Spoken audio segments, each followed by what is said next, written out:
Salut tout le monde, salut les monégasques, bienvenue pour un nouveau débrief. Alors on va parler de la 12e journée de Ligue 1 et la réception du Stade Brestois.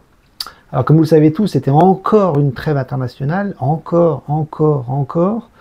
Ça n'en finissait plus avec la Ligue des Nations, les matchs en Afrique, les matchs en Asie, les matchs aux quatre coins du monde. Et donc Monaco avait encore été arrêté 15 jours. La Ligue 1 avait encore été arrêtée 15 jours. Et c'est compliqué. C'est compliqué pour les clubs, c'est compliqué pour les joueurs, c'est compliqué pour les clubs de très haut niveau qui ont beaucoup d'internationaux. Et Monaco, souvent, dans les trêves internationales, perd la moitié de ses joueurs, voire les trois quarts. Et Monaco n'avait pas trop échappé à la règle, si ce n'est quelques retours un petit peu prématurés, on va dire, avec des joueurs comme Akliouche qui était resté à la maison, Vanderson, Mbolo qui n'avait pas trop joué les deuxièmes matchs.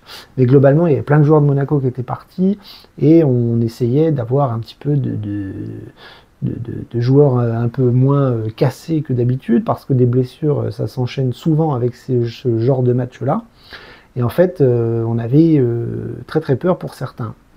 On en a perdu un, Crépin Diatta, qui a été blessé à la toute fin du match avec le Sénégal, et qui n'était donc pas là aujourd'hui pour la réception de Brest. Mais il n'y avait pas que lui, on avait plusieurs absents, un contexte assez compliqué avec, je vous dis, les retours tardifs des joueurs, plus les blessés, plus les suspendus.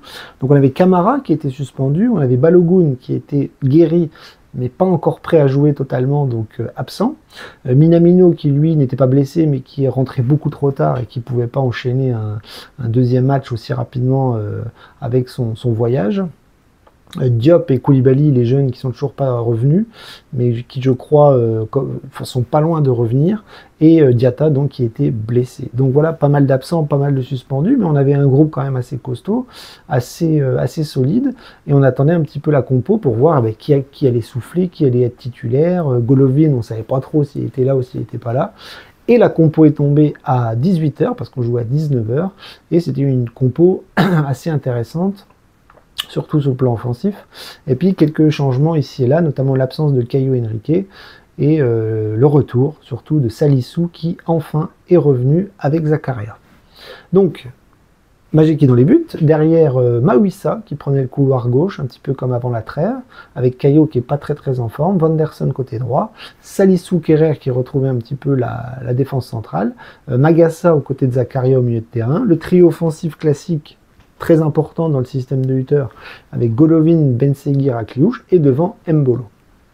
Donc voilà, une équipe assez correcte, une équipe qui devait s'imposer à la maison pour bien reprendre, mais comme vous le savez, c'est toujours difficile de reprendre les matchs après trêve internationale. C'est des trêves, donc il faut remettre la machine en route, il faut remettre l'équipe en route, et c'est très compliqué. Mais nous l'avons fait, nous avons gagné 3-2 contre Brest, dans un match compliqué, un match un peu brouillon, mais on a revu quand même les qualités de l'AS Monaco ici et là, mais on a vu surtout une AS Monaco un peu perdue en deuxième mi-temps, et on s'est fait très peur, malgré cette efficacité offensive qui est revenue, qui était là, et cette stabilité défensive qui là pour le coup a un petit peu disparu, mais on va y revenir. Donc on a gagné 3-2, donc c'est cool, on reprend les 3 points, on repart de l'avant positivement avant une semaine difficile la semaine prochaine avec la réception de Benfica et le match contre Marseille. Donc voilà, il fallait recommencer tout de suite fort et il fallait remobiliser les troupes, et globalement, allez, on va dire que ça s'est bien passé avec la victoire au bout. Donc voilà, pour résumer le match, c'est une première mi-temps qui a été plutôt bonne du côté monégasque. On a vu un début de match très intéressant de la part de Monaco qui a commencé à étouffer un petit peu les Brestois, à être très offensif, un pressing assez haut, un peu brouillon sur le plan technique, mais les bases étaient là. Et on a vu un Monaco, voilà, dans la première demi-heure, qui a quand même bien appuyé et qui s'est procuré des occasions et qui a marqué des buts assez rapidement, notamment un premier but absolument magnifique de la part de Benseghir et Akliouche qui combinent au milieu de terrain. Le ballon part côté gauche, Benseghir fait un centre dans la surface, et là Akliouche va mettre un but, mais d'avant-centre. Un but d'avant-centre digne des plus grands avant-centres de l'histoire du foot, avec une touche de balle somptueuse, plate du pied au premier poteau, alors qu'il est quasiment dos au ballon. Magnifique but d'Akliouche, et la combinaison Benseghir-Akliouche est sublime. Donc on ouvre la marque, on domine, on est bien, et on ne laisse pas les Brestois nous faire mal, on les étouffe. Ils ont un petit peu de mal à se procurer des occasions, et nous, on va les mettre le deuxième assez rapidement. C'est-à-dire que en mettant en base oui, les pressings hauts, les pressings forts, les pressings du milieu de terrain, les pressings des attaquants avec cette faculté de vouloir récupérer le ballon. Et en fait, les Brestois vont perdre le ballon et Golovin va instantanément frapper du pied gauche aux 18 mètres et va mettre un poteau rentrant et va mettre le deuxième but. Donc là, les Brestois ont la tête sous l'eau. Les Brestois n'y arrivent pas, ils vont même perdre un joueur important sur blessure. Nous, on domine, mais sur quelques occasions, et notamment sur la fin de la première période, on baisse un petit peu de niveau, on baisse d'un cran, et c'est un petit peu plus compliqué, mais globalement, la première mi-temps est dominée par les Monégasques. C'est un peu brouillon, mais c'est pas mal. Donc en deuxième mi-temps, on se dit qu'il va falloir appuyer encore, toujours, fort, en sachant que... à la fin de la première mi-temps, Mbolo rate une énorme occasion. Mbolo qui est complètement aux fraises en ce moment. On aurait pu mener 3-0. Mais en deuxième mi-temps, il faut continuer, il faut pousser, il faut continuer de mettre en place les principes de jeu par Hutter. Et globalement, en deuxième mi-temps, on n'y est plus du tout. On est resté au vestiaire. La mi-temps nous a cassé les pattes, même si la fin de la première était assez révélatrice. Et donc on ne rentre pas en deuxième mi-temps et les Brestois s'engaillardisent, essayent de prendre le ballon, de faire tourner, de placer des contre-attaques et des attaques placées, etc. C'est plutôt pas mal. Et Brest va y arriver. Brest va nous faire mal parce que Monaco n'arrive pas à récupérer le ballon. Monaco, je vous le dis, est brouillon techniquement. Dès qu'on a le ballon, on essaye d'amener une contre-attaque, on la perd très très vite. Et Brest va marquer. Brest va marquer un but sur un corner, sur un coup de pied arrêté, sur une tête. Alors il y avait beaucoup de vent à Monaco ce soir, donc je pense que la trajectoire est un peu compliquée, mais globalement les défenseurs ne sautent pas. Le Brestois met la tête et réduit la marque. Donc vu la physionomie du match, vu comment Monaco n'est pas rentré en deuxième mi-temps, et vu comment les Brestois sont plutôt motivés à aller chercher quelque chose, là je commence à flipper. Là je me dis Monaco, c'est un match de reprise, c'est compliqué, on va se saborder tout seul, on va laisser les Brestois revenir tranquillement, et on sent le 2-2 venir, vraiment. Et malgré tout, Hutter fait pas des changements tout de suite, et malgré la réduction du score, on sent les Monégasques un peu plus reconcentrés, un peu plus remotivés, et ils vont essayer de récupérer le ballon et d'aller mettre un but, mais sans succès.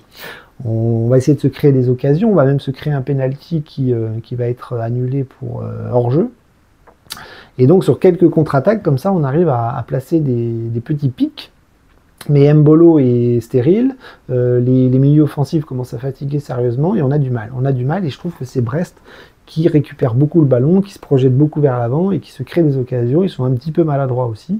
Et donc on se dirige vers une fin de match à serrer les fesses parce que à 2-1, vous le savez tous, dans ce genre de match, ça peut très très vite finir à 3-1 ou à 2-2.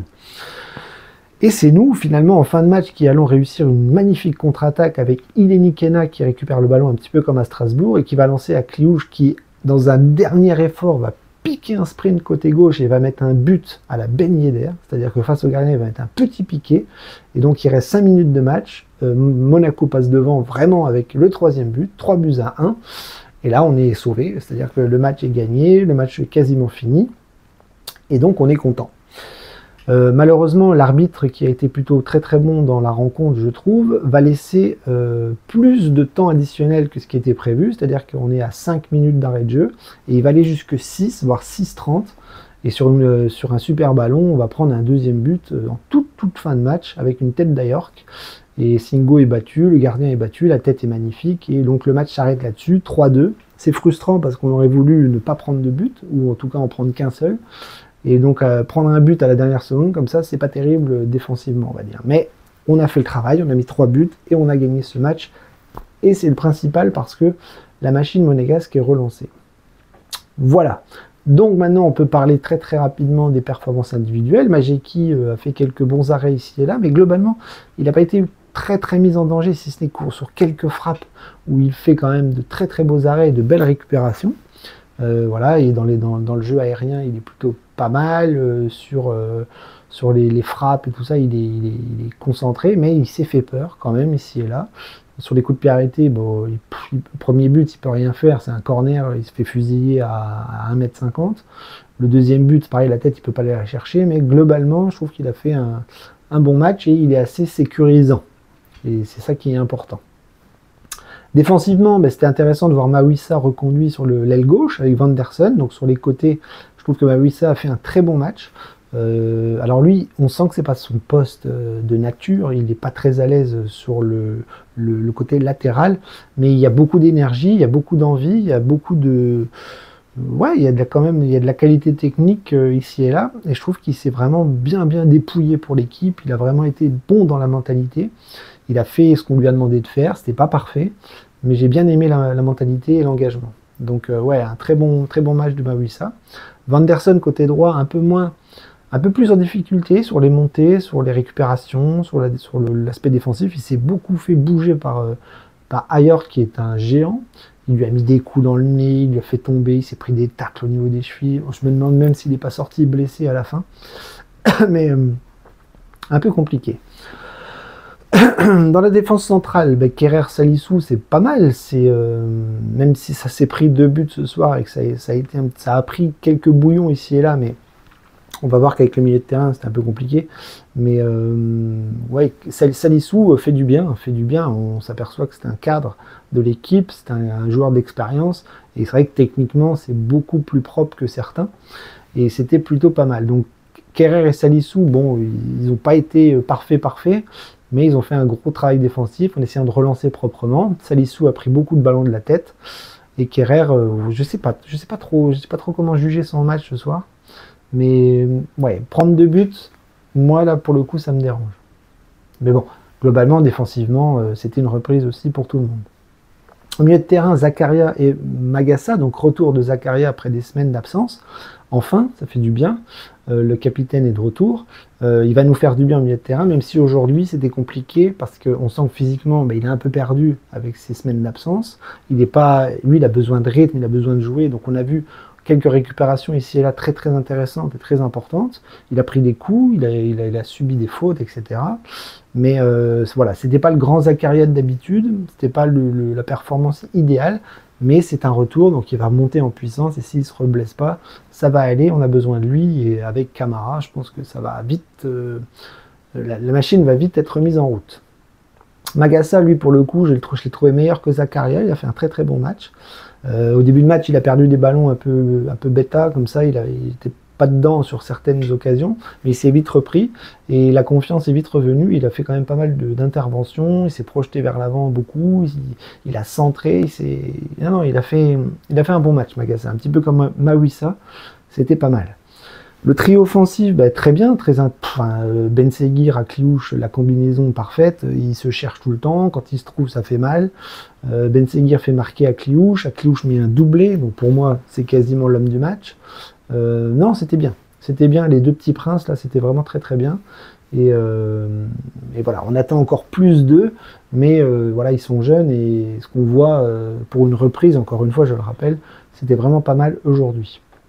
Golovin, peut-être un peu absent, peut-être un petit peu compliqué, il a raté des occasions franches, il a une balle de but, une balle de doublé lui aussi en première mi-temps qui rate, il fait un crochet un peu raté, mais ouais, peut-être moins décisif, peut-être moins tranchant, donc pareil, on attend la montée en puissance et on attend surtout des grosses performances dans les grands matchs, parce que certes Brest est européen et c'était un match important, un match de duel européen, mais la semaine prochaine, Benfica et Marseille, là, on attend des étincelles de la part de tous les Monégasques. Et Mbolo, une catastrophe, on l'a perdu, c'est terrible, je comprends pas pourquoi il est complètement à l'ouest, c'est-à-dire qu'il met plus un pied devant l'autre, dès qu'il a une occasion franche, il fait n'importe quoi, il pèse pas beaucoup sur les défenses, il a plus l'air très concentré, il a plus l'air très impliqué. Alors lui, il a tous les feux qui sont en rouge, et on attend vraiment le retour de Balogun, parce que Mbolo, il va vite falloir qu'il se retrouve dans une attaque à 2, et ça ira mieux, mais tout seul, Mbolo, c'est très compliqué. En tout cas, aujourd'hui, c'était un match clownesque. Donc ouais, match raté d'Mbolo complètement.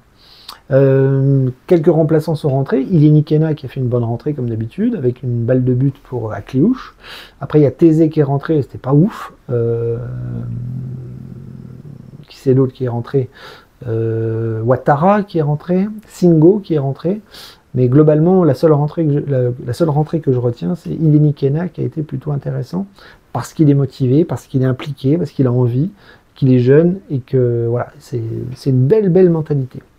Donc voilà, j'ai fait le tour rapidement des joueurs, mais moi ce que je retiens c'est la victoire et ça fait beaucoup de bien parce que c'est très compliqué de gagner les matchs à la reprise. On l'a vu contre Lille il n'y a pas longtemps, contre Angers aussi un vendredi soir, je crois, où on était dans un stade vide complètement à l'ouest. Donc ouais, on a pris 2 buts, mais on a fait le taf et c'est bien. C'est très bien parce que c'est une bonne mentalité, c'est une victoire importante, c'est 3 points au classement, on garde notre rythme et c'est très bon pour la suite. Et la suite, c'est mercredi. On reçoit le Benfica en Ligue des Champions. Ça va être un match important, un gros match. J'espère qu'il y aura du monde. Et puis, il va falloir briller. Il va falloir faire briller les joueurs. Il va falloir briller les jeunes. Il va falloir montrer à l'Europe que Monaco est de retour. Moi, je n'ai pas peur des mots. Monaco est de retour en Europe. Et ça peut être un très grand match, un très beau match. Et puis, il faut prendre des points, continuer, parce que c'est un classement. Puis, on aura des matchs beaucoup plus difficiles dans les semaines qui viennent avec Arsenal, avec l'Inter, avec Aston Villa. Mais Benfica, c'est une affiche, une belle affiche européenne et j'ai hâte d'y être pour voir ce que vont faire nos petits monégasques qui sont quand même très bien cette année. Voilà. Je vous laisse là-dessus. Je profitais bien de cette victoire parce qu'elle est importante. Elle n'est pas très belle, mais elle est importante. On a mis 3 buts quand même et c'est... revoyez le but d'Akliouche, là, le premier, parce que... Enfin, même le deuxième. Là, Akliouche, il a régalé ce soir. Il a régalé. Allez, je vous laisse là-dessus et on se voit donc mercredi soir pour le débrief de Ligue des Champions face à Benfica. Daguet!